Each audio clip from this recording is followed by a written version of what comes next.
Barton FM, following Barton Town. Sport on Barton FM is sponsored by Easy Buy. Welcome to Swans Talk with me, Richard Watts. We'll start by joining Trevor Richins down at Baysgar School. It's another nice evening, late summer evening down here at Baysgar School, which is the training ground for Barton Town and their various teams.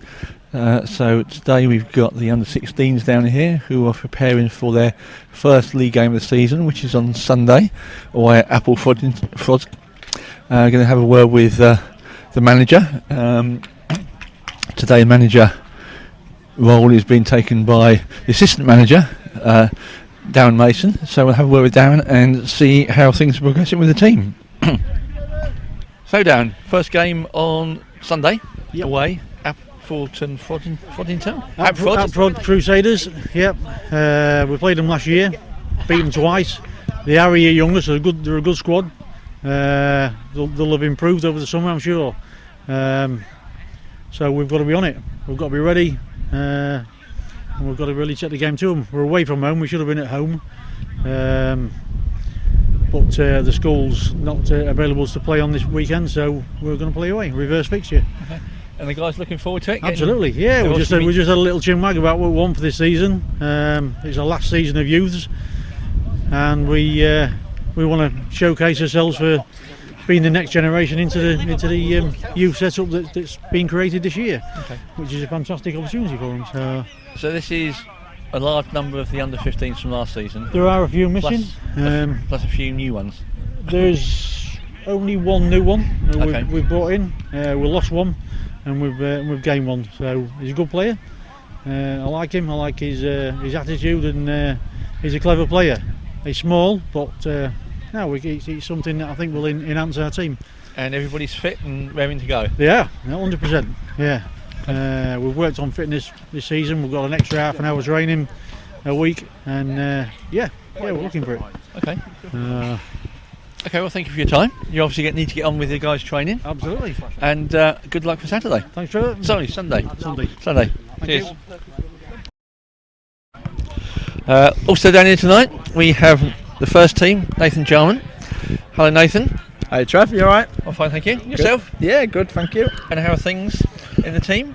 Good in the team. Obviously, went there on Tuesday night. I was getting my football fix, listening to Richard commentate on the game, and then watching Leeds Everton at the same time. So I had two games to watch and 2 games to frustrate me instead of just the usual one. Okay. So performance at Garforth, were you? Yeah, I've obviously watched the game. Yeah. I watched it the next morning. And you obviously had a report back from Danny.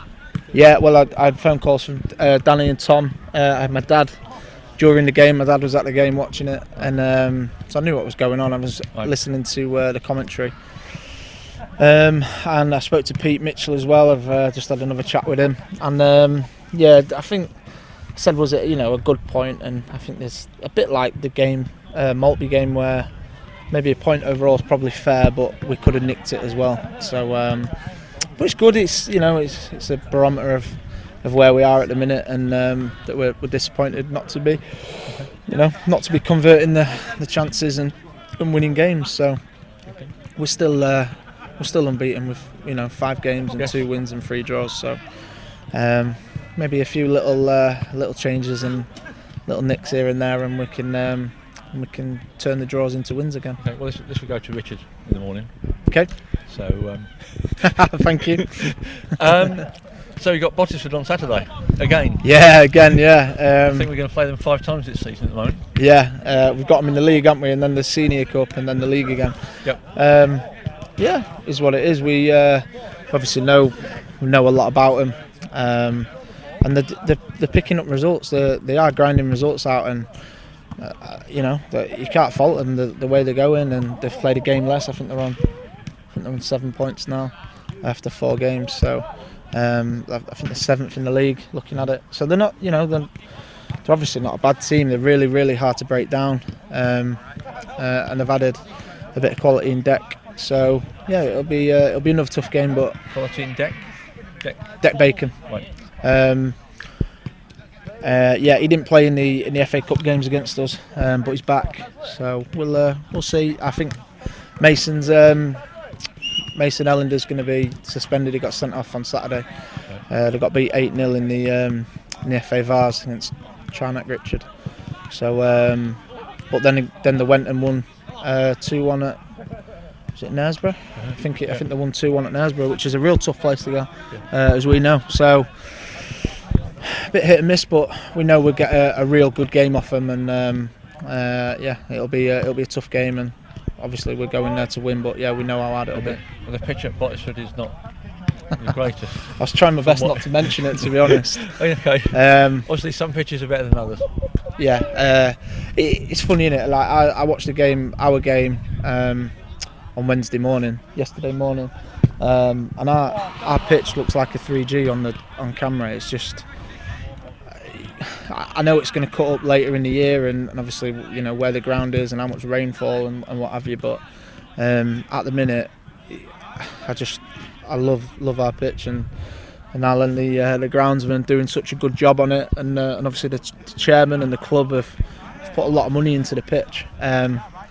But Bottisford haven't done it, and we fully understand the reasons why they haven't done it. It's because they're having a 3G built and planning permissions in place and stuff. So what's the point in wasting money on a pitch that's going to be ripped up in 3 or 4 weeks? So we understand why they've done it. It's difficult for both teams. It's just, it might suit their play more than it suits our play. But it's the same for both teams. So potentially when we play them later in the season, don't have a 3G pitch down. I don't know if it'll be available, but yeah. Heads! Okay, well, thank you very much. Get back to the guys for training. Cheers, Trev. Have a good night. Catch up with you. Good luck on Saturday. Thank you. Cheers, mate. Cheers. I'm going to have a few minutes with Charlie Dixon, first team goalkeeper. Evening, Charlie. Evening, Trev. So, how's it going? Good, not too bad. Couple of clean sheets and a couple of decent performances. I think we can build a little bit more and get some more consistency. But I think it's more about playing our own game and not bothering too much with what the opposition are doing. I think we seem to play good football when we're at home on a good surface, and then when we're away from home, sometimes we come up against teams like Maltby and Bottisford, and the pitches aren't as nice, and I think we struggle a little bit there. But right. We'll build on it, and I think we'll start getting the performances. So yeah, good. So you've been training here with Mark Wayne recently. Yep. Does that make a big difference for you? Yeah, it helps us analyse and break down small things, maybe that I need to work on personally, or whether it's Tom Nick as well, because he played the first couple of games of the season. So I think it's nice that we've got the element of Mark coming in and helping us individually. I think goalkeepers were quite isolated, so yeah, it's nice getting his perspective on things as well. Especially seeing as last season, there was maybe a couple of times where I thought I could have maybe done something, but there was no one in that specific role that I felt could help me out, and break things down. So yeah, it's good. You say sometimes you feel quite isolated. Is that sort of when at training or during the game? Or? No, just goalkeepers in general. We're kind of like it's like a different sport, really. Right. It's not like we're not footballers, really. We stand there, and I think it's a difficult position to be in. We don't really get the credit I don't think we deserve sometimes, and and if mistakes do happen, then I feel like we're quite frowned upon. Right. So it can be difficult. But you can score a good penalty, can't you? I hope we don't have to find out, but maybe so. Right. In fact, talking about that, I think Seaman, because he's been on TV doing adverts recently, he said that when you're taking penalties, because obviously you had a penalty shootout against Bottisford, the pressure's not actually on you as a keeper, but it's on the player taking the penalty. Do you feel that? Yeah, I feel the pressure. No, I feel the pressure. Yeah, because I expect myself to save them. Right. I don't know, maybe it's just a standard that I set myself, but I do feel pressure to save them, because if I don't save them and they all go in and then one of our guys misses, then effectively they've won the match. So yeah, I'd expect myself to save a penalty, and I'd probably put a little bit of pressure on myself to save them. Not too much, but you always think a small amount of pressure is good. Right. Okay. Now, other bits and pieces. Favourite food, favourite drink, and what do you do when you're not playing football? Well, I work in logistics, so I'm classed as a warehouse coordinator. So that's my day job. Is that somewhere local? Yeah, I live in Hessel, and that's also in Hessel, so quite local to here, only 5 minutes away. And then I quite enjoy playing golf. Love playing golf if my girlfriend allows me to. Okay. Well, my fiance now anyway. Yeah. So if she allows me to play golf, I'll go for a round of golf. Socialising with friends as well, catching up, dog walks and whatnot. So those little things. Favourite drink will be a Hugo Spritz. A Hugo Spritz. Yeah, it's a bit of a girly alcoholic drink, but I enjoy it. It's elderflower, gin, tonic. Hint of lemon, hint of lime, so quite fruity. Bit like me, bit fruity. Okay. And your choice of food? If you had it, could go to any restaurant. Any restaurant. What would you have? I like the finer things in life, Trev. So I'd go for a Wagyu steak, cooked medium rare, and I love beef dripping chips with plenty of sea salt on as well. So, So Wagyu steak and chips. And I'd go for that. I think I'd go with a peppercorn sauce as well to complement the steak. Okay. Well, thank you very much, Charlie. Brilliant. Cheers, Trev. Cheers. Thanks for that. Thank you. For the latest Barton Town news and information, visit the club's website at www.bartontownfc.co.uk. I'm joined by Aaron Walton, and we're looking back on Tuesday night where it was a draw against Garforth. A bit unlucky, I think. I've looked back at the disallowed goal. It was a goal disallowed for offside. It doesn't look very offside to me. No, I was on the microphone on Tuesday, as you well know, announcing the teams, and I was right in line, and it didn't look offside to me. However, in defence of the officials, it was very, very quick, but he put his flag up rather quickly as well. So sometimes if you just give yourself a little bit of time to think, maybe, I don't know. But it didn't look like it was offside. But there you go. But I thought the referee, he was all right. I mean, he got a lot of stick, but I thought it was one of the better ones we've had this season. He let a lot go. He pulled it up when he needed to. I don't know about that penalty shout in the first half, Richard. It was a bit too far away for me to see. I thought it was a Stonewall penalty. Will Warby got goal side of him and he brought him down from behind. Yeah. So it doesn't mean we're going to score a penalty, but it looked a Stonewall penalty to me. Yeah, that's probably why the players don't shout for a penalty too much. They're all thinking, well, I don't want to take it. No, neither do I. So, but I thought a 1-1 draw. I thought at the end of the day it was okay. I know people feel like it's 2 points drop, but Garth are a very good team, as we know. Some really, really good individuals. Absolutely brilliant goal by Charlie Marshall. It was, It just, I mean, he looked up. He saw Charlie Dixon was about 3 or 4 yards off his line, curled it round him. Charlie nowhere near it. He couldn't do anything about it. Yeah, it's great. It was just a really good finish. And then again, Charlie, what a fantastic save in the first half as well. It was Sam Baker who's back at Garforth. He's been there a few times. They call him the Miners Messi. The little number 10 is a lovely. That's a good description. He's a smashing little player, and he had a rasping shot into that bottom corner. And Charlie was going. I think his weight was on his other foot, and he quickly sorted his feet out and turned it round. It was a lovely save. Yeah. So, and then second half, Harrison Coley, what a great goal again. He does get some fantastic goals. Couple of quick feet in and around, and instead of the top corner, it was in the bottom corner. And again, we had two very good keepers on show on Tuesday night. Toby Wells for Garforth, another probably in the top 5 keepers in the league, as well as Charlie Dixon, both up there. It's got to be special to beat Toby, because Toby pulled a couple of really good saves up as well, didn't he? He did. So, And it was a good shot to beat him. And then it was sort of Barton sort of got on top, didn't they? And then Garforth always looked dangerous on the break. So good game for the neutrals. And I thought it was a good game. It was very quiet without Mr. Jarman on the touchline.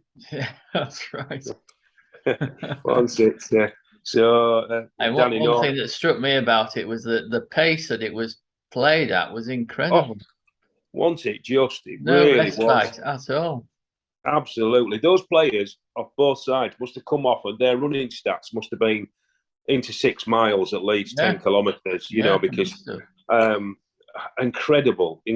I mean, your likes of Tom Wardby, Will Wardby, the back line with Scott Matthews, Josh Lacey, all of them, in fact, you know, I don't want to miss anybody out. They all ran. And so did Garforth as well. They put a lot of into it. Two very good teams at this level, really good. And I think anybody coming through the gate and paying £6, if you go away saying, it wasn't a very good game, well, you don't know anything about football, because it was a really good game. Really good game. Yeah. We've got a point. We're unbeaten in the league. So it's looking good. And what are we in the league now? Are we fourth? Fourth, I think, looking at that. Fourth, yeah. It's better than being fourth from bottom. It is, yeah. And then on Saturday, we're back to our favourite away trip. Oh, yes. Bottisford. The lovely Bottisford. Yeah, what a great place to go. Again, everybody knows about Bottisford. The team knows about Bottisford. The management know about Bottisford. We know about Bottisford. No matter how they're playing, what they're doing, 1, they will raise the game to play Barton Town, and 2, they are always in the game. Yeah. Aren't they? Yeah. They're always in it. They will fight, they will scrap, they will throw their bodies on the line. I think they just love beating us, don't they? That's the thing. Yeah. So Barton are going to have to be on their on the metal to really beat them, and I think they should. But again, football's not played on paper, and football's not ifs and buts, is it? So I think sometimes it depends what team Bottisford put out. I know they got thumped at I think Charnock Richard, who were a very good team in Chorley. I think they didn't have Jordan Quibble in goal. I think they had a young lad who'd come through their academy and their junior team. So put him in a bit of a baptism of fire there. So, but I don't know if Jordan Quibble will be playing or is injured, or yet again he's one of them many players who's gone on the Burnley fortnight. Yeah, maybe that's so. So he's another of the top keepers in the league, isn't he? Yeah, again, Jordan Quibble for Bottisford. Yeah, he's up there with them. There is quite a lot of good keepers in this league, isn't there? To be fair, I mean, you've got who's in goal at Ferriby at the moment? And Jordan Lewis Exall's injured, isn't he? So Jordan Douglas. Yeah, Jordan Douglas is. I think Jordan Douglas is in America at the moment. I think so. Don't quote me. So Bottisford. Yeah, as again. It's got to be a good performance. It's not the best of pitches, but it's the same for both teams. Yeah. It depends who. It's nice to see 1 or 2 players coming back for Barton. Who's come back? Mr. King. Yes. He was playing, wasn't he? Yeah. He looked okay in midfield. Looked like he was stringing a few passes together, looking good. Yeah. Tom Davey back. Tom Davey was back. Yeah, he put a performance in, didn't he? He certainly did, running about. Yeah, played really well. Who else? It'd be nice to see Nathan Hottie back. Yeah, I mean, I know I saw him. He was on the bench warming up, what have you, wasn't he? So he's in and around the squad. They'll be training tonight, so it'd be interesting if he's training. So it's good. There was a young lad on dual registration from Cleethorpes. Is it Harry Parr or Henry Parr? No, he had a couple of nice touches. He did, yeah. I don't know if his mother knew he was out, because he probably had to get a note off his mum, because he looked very young. He certainly does. It certainly does. It does look, maybe probably possibly a little bit jealous because I look very old now. But yeah, he certainly wasn't overawed. I mean, there's not a great deal of meat on him. He looks like a marathon runner, but he certainly wasn't overawed, and he certainly got stuck in. Jack Tanser came on. He looked pretty good, putting a few little touches together again. I haven't seen much of Mitchell Levi Lewis. He's not really come on and done a great deal. And last season he was absolutely. I think he was the find of the season for. Yeah, he was. For Nathan Jarman last season, but he's not really sort of had a look in at the moment. But I know he's one of these players, Richard, that if he gets a chance, you'll not get him back out the team because he really grabs it by both hands, doesn't he, and plays really well. So I wouldn't be too worried. I'm just a bit worried that I might get a bit fed up and look for pastures new. I hope he doesn't. Yeah, that's right. Yeah, if you're not getting a game, I hope he doesn't because he's a really good player. He's a good find for last season. So there was a pot. So we got a point at home to Garforth, which is a good point. Crowd again, Richard. What do you think? 272, pretty good. That's an excellent crowd, isn't it? For Tuesday night. The weather wasn't fantastic, was it? It was raining, and then it stopped and it raining again. So, I mean, when I started going back to Barton Town, we were thinking, if we can get over 100, if we can get three figures, we've done well. Then it got to, if we can get 150, then if we can get to 200. So now I think we're getting a little bit greedy. We're a bit disappointed if we haven't got over 300. So, but I think the average at the moment, this beginning, we're in 3 games in, aren't we? Home games. It's about 233 our average. So that's not too bad, is it? It's not too bad. There won't be many with bigger than that. So I think Ferriby probably got a bigger average than that, but there won't be many who are any bigger. I think you've got Ferriby, you've got Hallam and Penistone. So I think we'll be about 3rd or 4th, I think. So, it's just keep the people coming down, keep the people happy. It's good football, good value for money. So it is. All going well. So hopefully we'll have Mr. Jarman back on Saturday serving his ban. So he'll be back, cajoling them on to better things. Hopefully, and hopefully we can get 3 points. I'd like to see us get 3 points and a win over Bottisford. It'd be nice. It would, wouldn't it? Because I know we get some stick when we're there, don't we? Yes. Dear me. Home and away we get some stick. We're only providing a service. Just remember that. That's right. Yeah, that's right. Yes, you could say, well, now I better not comment on the names of one of the ends at Bottisford. I'll leave it like that at this stage of the season. Had all our visits there, I might mention it. Yeah, well, they've taken that sign down, so we're all right now. Yeah. So and you went to see Winterton and Sills, what do you make of that? I did, yes. I took my lads. Like going to West Street, very, very welcoming place. I thought Winterton played well.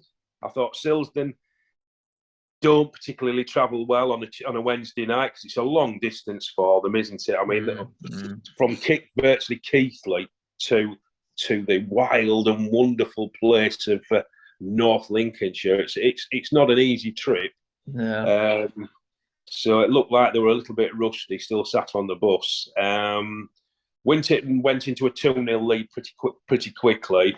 Silsden got one back towards the last twitchings of half time, and then Winterton sort of just put a little bit of pressure on and took it out of Silsden's hands near midway through the second half. But 3-1 sounds a comfortable victory. It wasn't. Silsden were quite good on the ball, some nice little interplay, but they just didn't quite have that. Should we say that attacking flair to get that last little bit? Really, it looks like they've got quite a few new players. Winterton have got a few new players as well, and they look like they're bedded in well. Winterton will be up there, no doubt about that. Through till the end of the season, they're playing well. good at home. Silsden, as we know, they've had a turnover of players. They've got quite a few new ones in. Players that we know, Richard. I was talking to you earlier on. Talent and Love, who was at Eccleshill, the captain there. He's gone to Silsden. Great little player. Yeah. Not quite. I don't think he's quite bedded in yet, but certainly he's going to be on form. One or two other guys that I can't remember the names, but I've seen them play. They look good. They had a good left winger and not a bad centre forward. So they looked all right. I think they'll get better, as I say, as the season goes on. It just looks like they're not quite clicking yet, if you know what I mean. I think we play them next Saturday, the Saturday after, at home. It is soon, isn't it? I've never.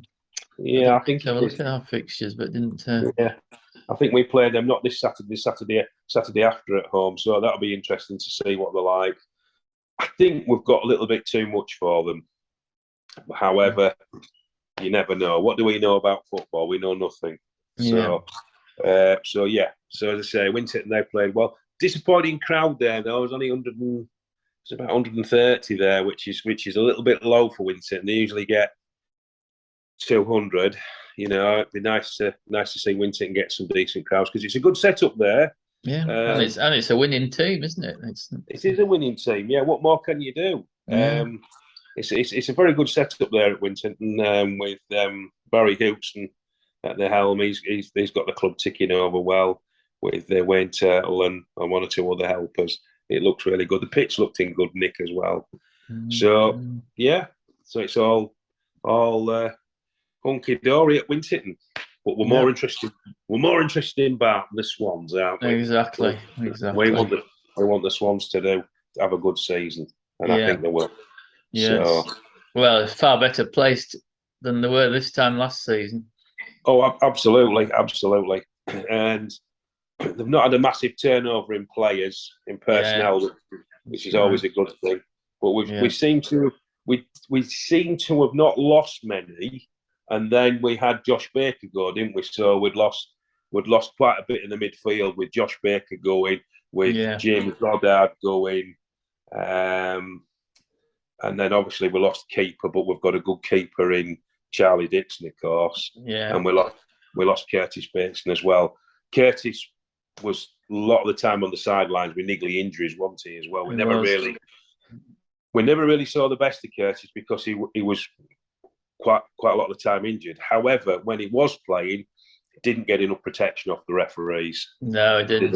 You know, that game at Knaresborough, when we went to Knaresborough, he was just kicked. Yeah. Just kicked and no protection whatsoever. And he'd come off injured in the end because they were just kicking him up in the air and the referee was just saying, "Oh, play on." And you're thinking, well, what part of the ball have they got? They've totally kicked Curtis up in the air. Yeah. So, you know, disappointing to lose Curtis, but obviously gone to Cleethorpes to play slightly higher. But then we had Josh Baker's brother, Harry, who was in the same mould as Josh. It would have been interesting to see him develop. But then he's gone to America, hasn't he, as well? So I've lost Harry as well. So I'm just hoping, and this is a shout out to the lad who went to Australia, if he's coming back. Oh, Grant Tate. Grant Tate, yes. If you're coming back, Grant, please come back to Barton. Yeah, I mean, he was absolutely terrific. Most improved player at the time he left, I think. Oh, he was absolutely terrific. Didn't matter what weather it was, he would turn up to training in a t-shirt and shorts. Whether it was boiling, snowing, raining, blowing a gale, Grant would be there, t-shirt, shorts. Absolutely brilliant. And run and run and run. What a great player, and always smiling as well. Absolutely fantastic. Yeah. So come back, Grant. Yes. If you're not got a club to come to, come back. Yeah, let's hope so. Playing one of the best goals I've seen him score against Staveley. Oh, that was a great, cracking goal, that, wasn't it? Yeah, once it just. And a great game as well. But hey ho. Yeah. For the latest Barton Town news and information, visit the club's website at www.bartontownfc.co.uk. That's it for this edition of Swans Talk. Thanks for listening.